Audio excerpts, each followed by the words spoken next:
Hi, I'm Andy at Express IT Tech Tips, and as we're starting a new series on Homelab or homelabbing, I thought let's start with the basics. What the bloody hell is it? And it is a journey. So, first off, we aren't Walter White. In some ways, I wish we were because let's be honest, we'd be filthy rich. However, the flip side of that is we may well be in prison. Swings and roundabouts, you may say. Who knows? Either way, it does have some similarities to chemistry and chemistry labs because it is around experimentation.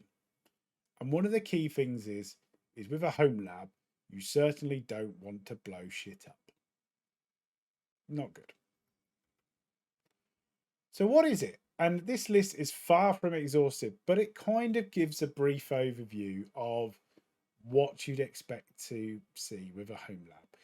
It does revolve around tinkering and that experimentation that I mentioned with that chemistry lab, for example. You do a lot of that by virtualizing, and with virtualizing, it is taking your bare metal service that you may have, whether it's a desktop, laptop, PC server, whatever, and you're giving the ability to that device to host virtual desktops, virtual containers, containerization potentially with something called Docker, and taking services and hosting them that way.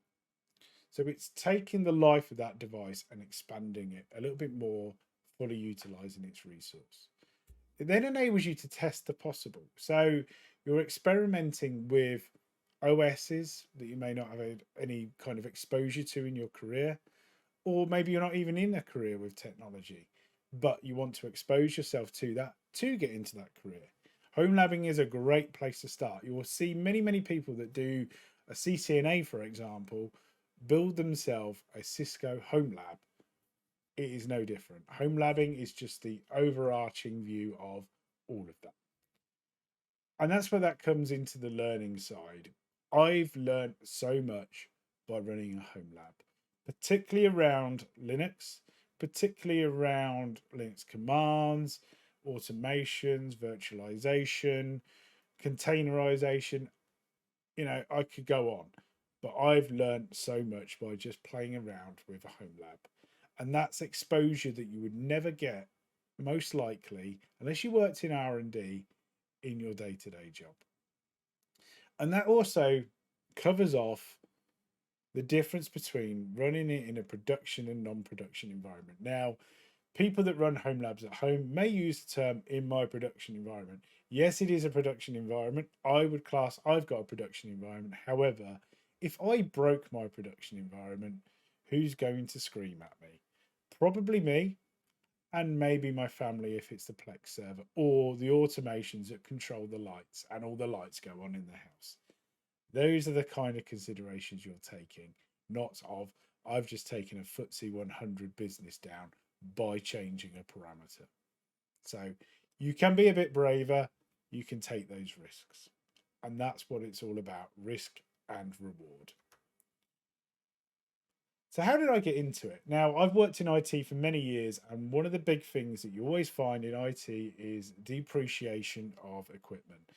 And when I mean depreciation of equipment, I do mean that the servers and technology that I was working with 5 or 6 years ago now has a completely depreciated value, which means it's very easy to pick up on a marketplace such as eBay for a very economically viable rate for yourself.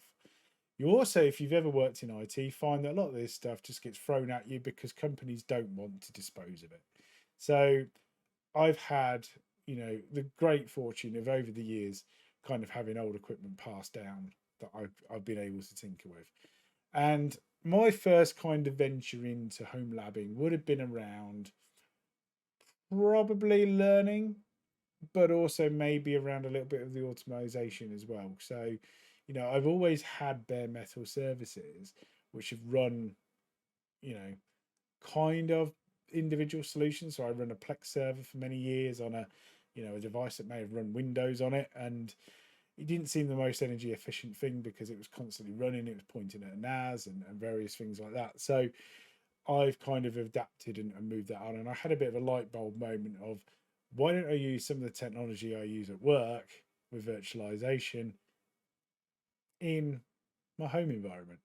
And if you go out and look, you're probably daunted by the fact that VMware has got, licensing and various stuff like that. But I went and found a product called Proxmox by doing a bit of research around Homelabs, and that is really what got me into it big time. So what do you need? And we've covered this off a little bit. Old PC, fantastic. Most people come across them at some point. You may have upgraded your PC. That's the key consideration, that you may think, well, that old PC, rather than me flog it or give it away, why not I reuse it and do something with this? Your current PC, and you can use your current PC by using something called VirtualBox. And VirtualBox would probably be my go-to if you're going to do that. Now, that's just using the PC that you're running all the time to run virtual services or even containers. There are ways to do it on your device. A Raspberry Pi or equivalent. And I say that with the biggest grin on my face ever, because if you've got a Raspberry Pi now, you might as well be sitting on a gold mine, because those things are rocking horse shit at the moment. However, from a price point, from a power consumption and a small footprint, they are amazing devices for running Homelabs. I run my Pi-hole, which is a DNS solution for blocking ads, for a very long time on my Raspberry Pi, until my network got a little bit too big for that to handle. And now I've virtualized it, but they are fantastic for running a lot of services. My 3D printer, for example, is fully controlled by a Raspberry Pi. Shouldn't say that because people might rob me now. Finally, old enterprise grade servers. And this is amazing. And I mentioned this a short while ago. Now, from a price point, these are amazing value. However, big caveat is you need to understand the thermals, power consumption, and the noise. If you're lucky enough, like me, to have acquired an old server rack, you've got somewhere to house it. You can power it. I've got a UPS that maintains those kind of things. However, key considerations are the thermals, are the noise, are the power. They might not be the most efficient if they're years old. So, you need to kind of drum up the pros and cons a little bit and what you can do with them. So, key considerations, have a think about it. Understand if you can get away with running a 2U, 1U. If you go for a 1U, they are generally noisier than 2U because of the way the thermals and air intakes work. But you can get some absolute quality deals on used marketplaces. I'm going to go through the service now of changing my 2U Dell R720 to a Lenovo P700 workstation. So that was why I wanted to base this series on that journey of starting again. And I am going to do it like I'm a complete novice, so I can take you through that journey in Homelabbing. So some of the things I've done, and this list again is far from exhaustive, but Home Assistant, I mentioned that a fair bit around automations. You think of the way that I can now get my Philips Hue devices automated with my Ring. So, for example, I can have, when somebody rings my front doorbell after a certain time at night when the sun's set, if I'm at home, the lights will turn on when the doorbell rings, or flash, or do something, that kind of level of automation. Plex server, most people have run one at some point. I don't need to go into that too much, and I'm not going to cover these all. Virtual machines. Now, I mentioned that alongside Kali, and that's brilliant. If you've ever studied a security course, the brilliant part about this is you can kind of test the theory of the practicality around what's being discussed in that topic. So I span up a virtual machine and then deliberately tried to penetrate it using my Kali Linux. And that's ethical hacking on yourself. So that's perfectly fine. But if you ever wanted to get into those kind of fields, what better tool set and way to practice than in your own home environment? You're not committing a felony or a crime, and therefore it's fine to do. So I think fundamentally we've covered off a brief overview of what Homelab or homelabbing is. So this series will continue now to basically cover off that cradle to the grave experience of setting up your home lab. I'm going to be decommissioning mine and recommissioning it into a new bare metal solution.